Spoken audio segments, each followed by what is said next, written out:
Hello বন্ধুরা, আশা করি সকলে ভালো আছেন। আপনারা তো এঁচোড়ের নানান ধরনের রেসিপি খেয়েছেন। আজকে আমার মতন করে এইভাবে বানিয়ে খান, দেখবেন চিলি চিকেন খাওয়া ভুলে যাবেন, এতটাই টেস্টি হয়েছে। একেবারে অজানা একটা রেসিপি, একবার বানিয়ে খাওয়ালে বারে বারে কিন্তু রিকোয়েস্ট আসবে, আপনি না বানিয়ে থাকতেই পারবেন না। একটা ছোট সাইজের এঁচোড় নিয়ে নিয়েছি। এঁচোড়টা আমি কেটে নেব। আর এঁচোড়টা আমি আজকে একেবারে নতুন পদ্ধতিতে রান্না করেছি। এঁচোড় কাটা তো খুব ঝামেলা, আমার এই পদ্ধতিতে রান্না করবেন, দেখবেন কোনো ঝামেলাই নেই। এঁচোড়টাকে বড় বড় সাইজের করে কেটে খোসা সহই আমি প্রেশার কুকারে দিয়ে দিলাম। এঁচোড় কাটার কোনো সমস্যাই হবে না। এবার এর ভেতর দিয়ে দিচ্ছি 1/2 টেবিল চামচ লবণ, 1/2 টেবিল চামচ হলুদের গুঁড়ো, আর দিয়ে দিলাম জল। জলটা এমন করে দেবো যদি এঁচোড়গুলো ডুবে যায়। এবার আমি এর ভেতরে দিয়ে দিচ্ছি 1 টেবিল চামচ তেল। এবার প্রেশার কুকার ঢাকনাটা দিয়ে আমি 2টো সিটি হতে দেব। 2টো সিটি হয়ে গেছে। আরও মিনিট 5 আমি এটাকে রেস্টে রেখেছিলাম। দেখুন, দেখেই মনে হচ্ছে এঁচোড়গুলো কিন্তু সেদ্ধ হয়ে গেছে। এবার একটা চিমটার সাহায্যে আমি এঁচোড়গুলোকে একটা অন্য পাত্রের ভেতর তুলে রাখছি। একটু ঠান্ডা করে নেব। তারপরে ছুরিতে তেল মাখিয়ে আমি এঁচোড়ের খোসাগুলো কেটে নিচ্ছি। একেবারে নরম হয়ে গেছে, কাটাতে কোনো প্রবলেমই নেই। আলু কাটার মতনই সোজা হয়ে গেছে এঁচোড় কাটাটা। এইভাবে খোসাগুলোকে আমি কেটে নিচ্ছি, একেবারে নরম হয়ে গেছে। সমস্ত এঁচোড়ের খোসাটাও আমার কাটা হয়ে গেছে। ভেতরে সাদা মতন যে অংশটা থাকে শক্ত মতো, সেটা ফেলে দিলাম। দিয়ে এঁচোড়গুলোকে একটু মাঝারি সাইজের করে কেটে নিচ্ছি। খুব বেশি বড়ও করিনি, খুব বেশি ছোটও হয়নি। দেখছেন তো বন্ধুরা, এঁচোড় কাটাটা কতটা সোজা হয়ে গেল।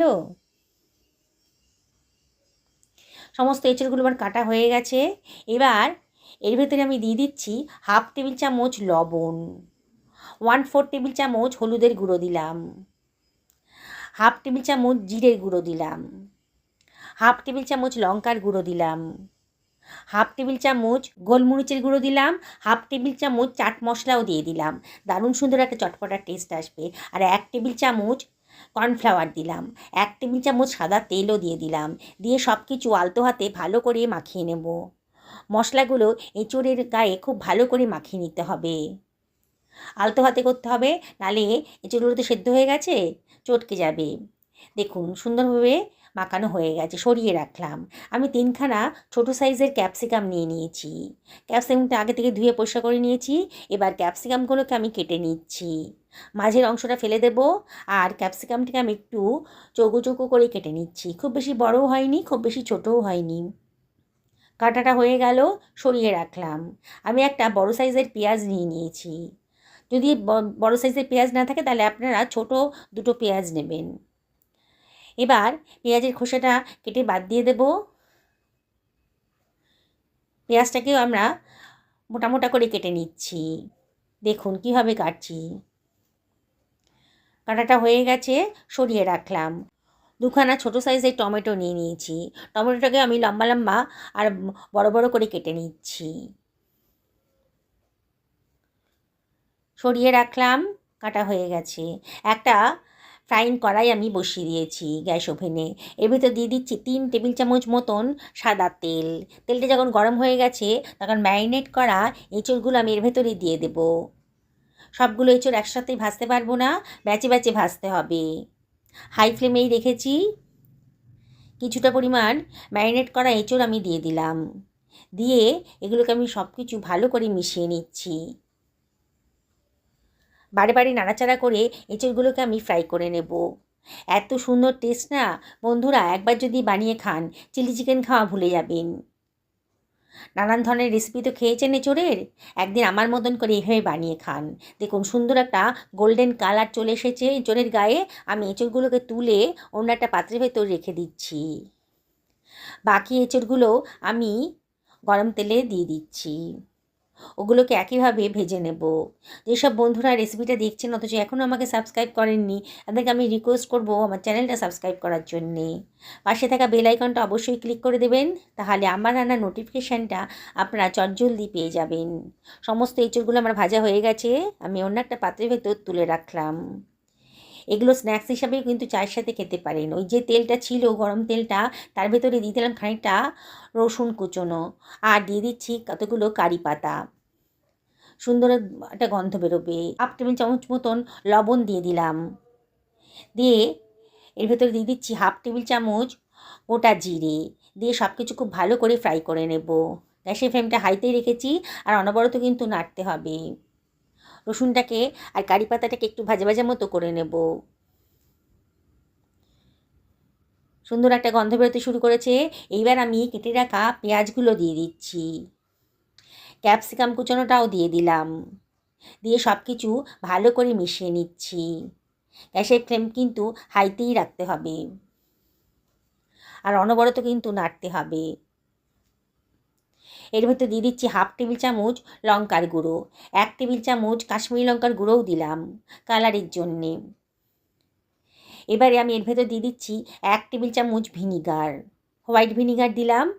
আর দিয়ে দিচ্ছি 2 টেবিল চামচ সোয়া সস।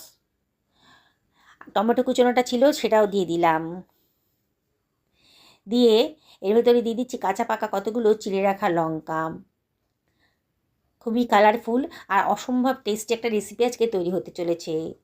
যেসব বন্ধুরা ফেসবুক থেকে দেখছেন তাদেরকে আমি রিকোয়েস্ট করব আমার পেজটা ফলো করার জন্যে। অনবরত কিন্তু নাড়তে হবে, তবে খুব বেশি এগুলোকে রান্না করা যাবে না, একটু নরম হলেই হয়ে যাবে। এর ভেতর 1 টেবিল চামচ মতন গোলমরিচের গুঁড়ো দিলাম। খুব সুন্দর একটা গন্ধ বেরোবে, আর কালারটাও খুব সুন্দর আসবে। অনবরত কিন্তু নাড়তে হবে।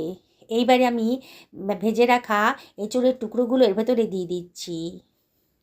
দিয়ে সব কিছু খুব ভালো করে মিশিয়ে নিচ্ছি। রেসিপিটা করতে আমার মিনিট 15 সময় লেগেছে, আর অসম্ভব টেস্টি একটা রেসিপি বানানো হয়ে গেল। আমি 1 বাটি জলের ভেতরে 1 টেবিল চামচ কর্নফ্লাওয়ার গুলে নিচ্ছি। সুন্দর করে গোলা হয়ে গেছে। এবার কর্নফ্লাওয়ার মেশানো জলটা আমি দিয়ে দিলাম। দিয়ে সব কিছু ভালো করে মিশিয়ে নিচ্ছি। দেখুন বন্ধুরা কতটা কালারফুল হয়েছে। একেবারে অজানা একটা রেসিপি। আগে হয়তো এরম ধরনের রেসিপি কোনো দিনই আপনারা খাননি। এবার দিয়ে দিচ্ছি 1 টেবিল চামচ মতো লবণ। লবণটা কম হয়েছিল বলে লবণটা দিলাম। খানিকটা ধনেপাতা কুচোনোও দিয়ে দিলাম। দিয়ে সব কিছু খুব ভালো করে মিশিয়ে নিচ্ছি। লুচি, রুটি, পরোটা, ভাত, পোলাও যার সাথেই খান না কেন অসম্ভব টেস্টি। 1 টেবিল চামচ মধুও দিয়ে দিলাম, অপশনাল, তবে দিলে পরে কিন্তু দারুণ সুন্দর একটা টেস্ট আসবে। হাফ টেবিল চামচ সাদা তিলও দিয়ে দিলাম। দিয়ে সব কিছু খুব ভালো করে মিশিয়ে নিচ্ছি। গ্যাসের ফ্লেমটা অফ করে দিয়েছি। যাকে খাওয়াবেন না সে কিন্তু আপনার রান্নার প্রশংসা করবে। একটা অজানা রেসিপি। দেখুন কালারটা, দেখুন কতটা লোভনীয় হয়েছে। দেখেই কিন্তু খেতে ইচ্ছে করবে। আবার আপনাদেরকে রিকোয়েস্ট করব, একদিন অবশ্যই বাড়িতে বানান, পরিবারের সকলকে খাওয়ান, নিজেও খান।